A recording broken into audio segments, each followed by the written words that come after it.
আসসালামু আলাইকুম এভরিওয়ান, আশা করি সকলে ভালো আছেন। তো আপনারা যারা ইউটিউবে ভিডিও তৈরি করেন, তো আপনারা অনেক সময় নিজের ভিডিওতে কমেন্ট করতে চান এবং সেই কমেন্টটা পিন করতে চান। তো অনেক সময় দেখা যায় যে আপনারা কমেন্টটা করতে পারেন না এবং সেটা পিন কিভাবে করতে হয় সেটাও পারেন না। তো আজকের ভিডিওতে এটা কিভাবে করবেন সেটা আপনাদেরকে দেখিয়ে দেবো। তো অবশ্যই আপনারা ভিডিওটি না টেনে সম্পূর্ণ ভিডিওটি দেখবেন।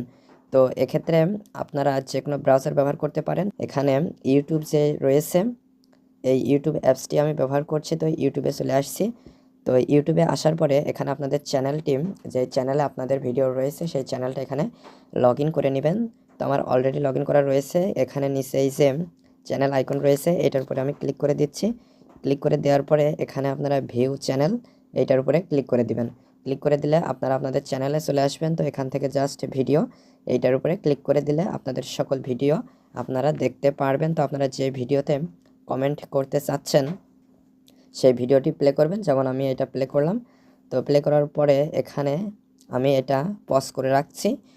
তো আপনারা নিচেই কমেন্ট সেকশন দেখতে পারবেন। তো আপনারা এখানে কমেন্টসে গিয়েও কমেন্টস করতে পারবেন, অথবা আপনারা যদি নোটপ্যাডে লিখে রাখেন সেখান থেকে কপি করে আপনারা এখানে পেস্ট করতে পারবেন। তো আমার এখানে অলরেডি একটু লেখা রয়েছে, এখান থেকে আমি জাস্ট নোটপ্যাড থেকে এটা কপি করে নিচ্ছি। সবগুলো কপি করে নেওয়ার পরে এখন জাস্ট এখানে আমি ইউটিউবে চলে আসলাম।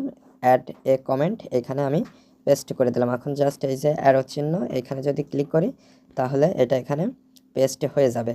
তো দেখা যায় অনেক সময় যদি অনেকেই এই ভিডিওতে কমেন্টস করে, তাহলে অনেক সময় দেখা যায় যে আপনার এই কমেন্টসটা দেখা যাচ্ছে আপনারা ওই পাঠকদের জন্য দিয়েছেন, বাট আপনার কমেন্টসটা অনেক নিচেই চলে যাওয়ার কারণে অনেকে আসলে পড়তে পারে না। এক্ষেত্রে আপনারা এই থ্রি ডটে ক্লিক করবেন। থ্রি ডটে ক্লিক করার পরে জাস্ট এই যে পিন, এখানে পিন করে দিলে আপনার এই কমেন্টসটা সব কমেন্টসের উপরে শো করবে এবং যে কেউ যখন এই ভিডিওটি প্লে করে কমেন্ট সেকশনে আসবে, প্রথমে আপনার কমেন্টসটাই দেখতে পারবে। তো এভাবে খুব সহজে কিন্তু আপনারা আপনাদের যে কোনো ভিডিওতে এভাবে কমেন্টস যুক্ত করে নিতে পারবেন এবং পিন করতে পারবেন। তো এখানে আরও কিছু অপশান রয়েছে, আমি আপনাদেরকে দেখিয়ে দিচ্ছি। তো এখানে এটা আমি আবার পেস্ট করে দিলাম। পেস্ট করে দেওয়ার পরে এই থ্রি ডটে যদি আবার ক্লিক করি, তো এখান থেকে আপনারা এডিট, শেয়ার, ডিলেট, সেভ অনেকগুলো অপশান কিন্তু করে নিতে পারছেন। তো এখানে আপনাদের পছন্দ অনুযায়ী আপনারা ব্যবহার করতে পারেন। তো আশা করি মূল বিষয়টা বুঝতে পেরেছেন। তো আজকের ভিডিওটি এ পর্যন্ত, পরবর্তী ভিডিওতে কথা হবে।